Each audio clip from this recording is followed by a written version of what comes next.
Okay, we're going to do a quick reaction to the 800-meter race that occurred on the first day of the Prefontaine Classic. Okay, Prefontaine was a great runner. They named a whole race after him, and it's being held in Eugene, Oregon. And what I'd like to comment on today is the 800-meter race, which the two top guys were Brandon Miller and Cooper Lutkenhaus. These were the powerhouses of the United States right now. Both are U.S. runners. Now, as for Brandon Miller, he won the race in 1:43, and Lutkenhaus came in second in 1:44. Miller runs for Brooks, the Brooks racing team, same team that has Josh Kirk, and the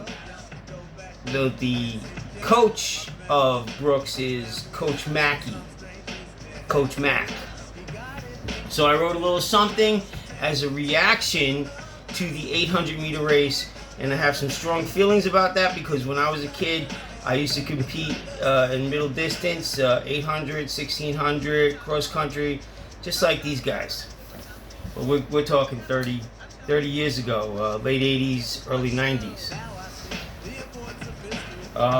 So what I'm going to say is that Coach Mack must have gone to the lab and figured out that Brandon Miller's best asset is his finishing kick. You know, honestly, I wonder what Miller's 400-meter time is. Is it 48, 47? If he's down to 47, then this guy is a world-class runner. If he's not busting 49, if his top 400 meter is 49, it's not gonna kick it. You gotta have great speed. Even Nick Simmons ran a 47. Big bulky Buffalo. I believe Mack and Miller work on that fast finish. He finished very strongly. We're talking about Brandon Miller. Finished very strongly in the last 100 meters. He pulled away from the whole field, and he's done that before. Okay, so his finishing kick is his best asset probably. And I believe that Mack and Miller work on that fast finish on the regular. They have to, because that's a developed fast finish. However, Brandon's a bit on the short side. He's 5'7", so he doesn't have that natural power like the bigger guys. A lot of these guys are 6 foot, 6'1", 6'2". They're strong. And no disrespect, I'm just keeping it real for all you handicappers out there. Lou Bardell ain't gonna steer you wrong when you put down those big bets. So anyway. Miller's got to hit the weights, it seems to me, and the question is, can he muster up the strength? The question is, can he muster up the strength to run 142 or 141? Those are the times nowadays he must run to compete globally. Okay? He's run a bunch of 143s, and that's just okay nowadays when we're talking the global level, international level. In the World Champs, he finishes 6th or 7th. There's a lot of speed demons across the pond. So that's my reaction to Brandon Miller. As for Cooper Lutkenhaus, he stunk up the joint in my opinion. He stopped competing the last 50 meters, and Donovan Brazier, who has class and never stops competing, almost caught him. I thought that was an ugly showing for Boy Wonder, quite honestly. And, he's only 17, and he's still learning the finer points, but he's got to develop a little more finesse. You don't quit the last 50 meters at the Prefontaine Classic, kid. So it looks like Cooper Lutkenhaus's last 100 meters is his weakness. I'd like to know what his 400 meter time is too. All right. He's a little, I think he's not, I predict like a 48, 47 and better.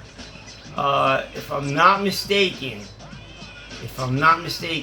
in a relay race, Seb Coe ran a 45.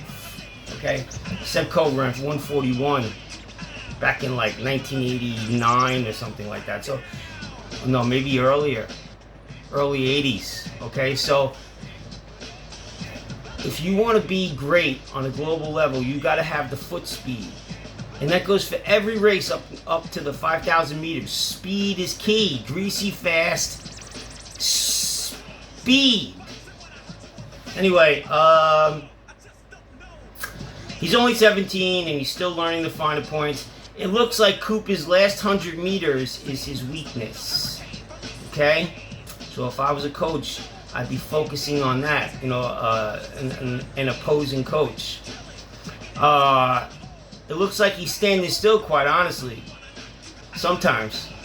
So now everybody in pro track around the world knows how to beat Cooper Lutkenhaus, Boy Wonder. And believe me, everybody's taking note of him. Okay? He is a great runner. There's no doubt about it. Okay? Whether he's going to go down the path of Jim Ryan and blow out before the age of 20, or whether he's going to be the guy who breaks 140 is yet to be seen, of course. But nonetheless, his last 100 meters is his weakness.